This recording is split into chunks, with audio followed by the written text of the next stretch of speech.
Good morning friends. कैसे हैं आप सब? और बताइए मैं आज कैसी लग रही हूँ। मैं बहुत दिनों के बाद ऐसे तैयार हुई हूँ क्योंकि आज मेरे घर पे है एक ख़ास चीज़, यानी आज नवरात्रि है और मैंने अष्टमी अपने घर पे रखवाया है, कन्या पूजा। और मैंने कन्या भोज के लिए ये इतने सारे पकवान बनाए हैं। आप लोग कन्या पूजा में क्या क्या बनाते हो कमेंट करके ज़रूर बताना।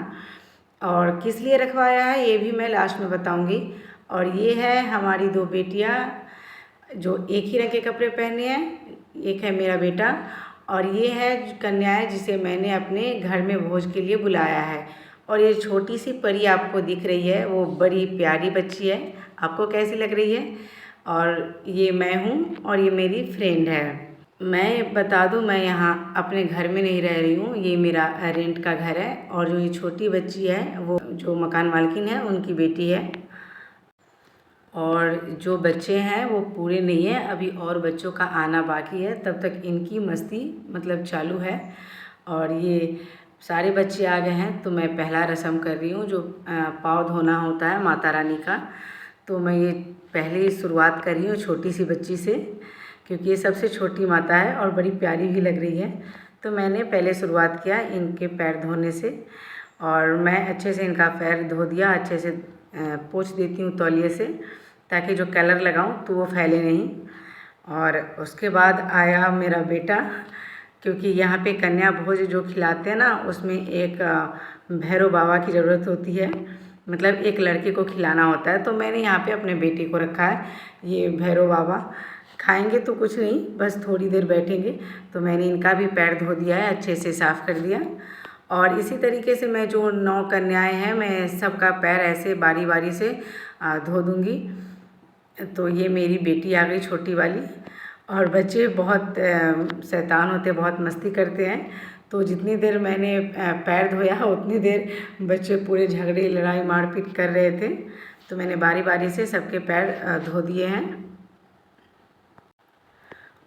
और आप लोग अपने घर में जो नौ कन्या रखते हो या नवरात्रि में 9 कन्या को खिलाते हो, वो किस तरीके से खिलाते हो, क्या क्या करते हो, वो हमें ज़रूर बताना। फिर मेरी बेटी की बारी आई, मैंने उसे भी अच्छे से पैर धोया। उसके बाद मैंने यहाँ पे बच्चों को कलर लगाना चालू किया, मतलब जो पाँव होते हैं उसको रंगना चालू किया, क्योंकि ये करना बहुत ज़रूरी होता है और इससे माता रानी बहुत खुश होती है। तो मैंने शुरुआत छोटी से बच्ची से किया था। और यहाँ पे जो बच्ची है वो बंगाली है और हम बंगाल में रहते हैं। तो उनकी हमें मम्मियाँ हमसे पूछ रही थी कि ये कैसे किया जाता है, क्योंकि बंगाल में ये बहुत कम होता है। तो बोलिए मुझे बहुत अच्छा लग रहा है, मेरी बेटी जब थोड़ी बड़ी होगी तो मैं भी ये ट्राई करूँगी, यानी करने की कोशिश करूँगी। और मैं अपनी बेटी के पैरों में कलर लगा रही थी तो वो थोड़ी गुस्सा हो गई थी, क्योंकि उसे लग रहा था मैंने कलर अच्छे से नहीं लगाया। इसके बाद मैंने बारी बारी करके सारे बच्चे को कलर लगाया। और यहाँ पे एक लड़के को बैठाया जाता है 9 कन्या के बाद, जिसको भैरव बाबा बोलते हैं। तो मैंने अपनी बेटे को बैठाया था और मैं उसके पैरों में कलर लगाना ही भूल गई थी, क्योंकि मुझे ध्यान नहीं था और मैंने पहली बार किया, इसलिए इसे मुझे कुछ खास समझ नहीं आ रहा था। उसके बाद मैंने सारे कन्याओं को बैठाया अच्छे से और फिर मैंने सबको खाना दिया। और ये देखो छोटी सी बच्ची और ये छोटे बच्चे कितने प्यार से खा रहे हैं। तो मुझे लगा कि जैसे माता रानी बैठी है। और थोड़ा थोड़ा ही खाया क्योंकि बच्चे छोटे छोटे थे, तो जो भी खाया अच्छा ही था। और उसके बाद मैंने पूछा खाना कैसा लग रहा है, तो बच्चों ने बोला खाना बहुत अच्छा है। उसके बाद बच्चों ने खाना खा लिया तो मैंने दक्षिणा दिया, क्योंकि दक्षिणा देना यहाँ पे बहुत ज़रूरी होता है। और मैंने दक्षिणे में कलर पेंसिल और एक हेयर बैंड दिया था। और जैसी शक्ति वैसी भक्ति, क्योंकि मेरे पास जितना था मैंने उतना किया।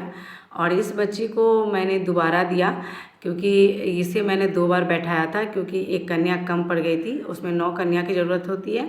तो मैंने इसे 9 करने के लिए एक बार इसे और बैठाया था। तो आपके पास भी अगर 9 ना हो तो उस बच्चे को डबल कर दें, मतलब दोबारा खिला दें तो हो जाता है, ऐसा मैंने सुना है। और उसके बाद मैंने बच्चों को चॉकलेट्स दी। उसके बाद मैंने सारे बच्चों को पैर छुआ, क्योंकि पैर छू के आशीर्वाद लेना बहुत ही ज़्यादा ज़रूरी होता है।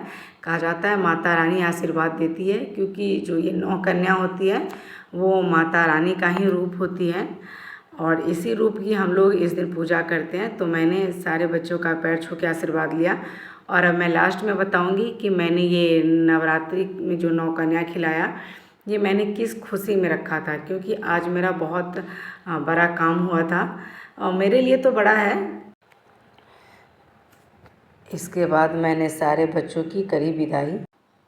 तो ये है वो रीज़न जिसके लिए मैंने कन्या पूजन रखवाया था, यानी मेरा यूट्यूब चैनल सब मोनेटाइज हो गया है और आप देख सकते हैं यहाँ पे $15 भी बन गए हुए हैं और 1355 सब्सक्राइबर कंप्लीट हो गए हैं। तो इसी तरह आप मेरे चैनल पे प्यार और सपोर्ट बनाए रखिएगा।